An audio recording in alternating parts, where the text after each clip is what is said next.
a feeling that some would call a sexual fantasy. It only takes one sexual fantasy for a man to have a hard-on. In other words, it only takes one thought here for a man to have an erection in his member. And yet, there was nothing outside of him that gave him that. It was what was within him that gave him that. So do people who live by their emotions ever really think, or are they simply reactive creators? Most of the time, reactive creators. That's absolutely right.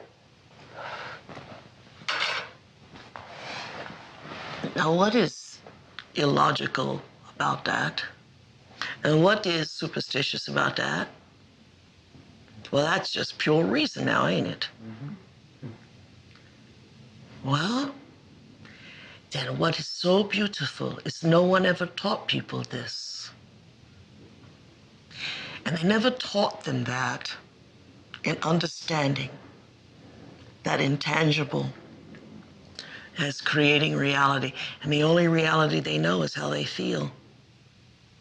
So how can anyone really say they're in love with a specific person, for example? They're only in love with the anticipation of the emotions they're addicted to. Because the same person could fall out of favor the next week by not complying. My goodness, doesn't that change the landscape of our emotional outlook on personal needs and identities? How so? Well, then the rest, everything out there is just to basically arrange to give you your rush, your hit, your emotional... Would you want to be in love with someone, my beloved entity, that only saw you as a means to an end? No. Would you want to tell somebody you love them when in reality all they are is a means to an end?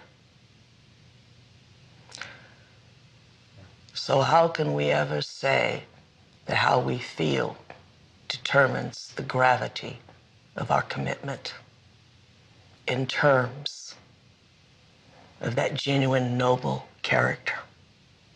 Maybe the gravity of the commitment is based upon the constitution of sharing those same feelings. And maybe that's where it ends. Right? We must pursue knowledge without any interference of our addictions.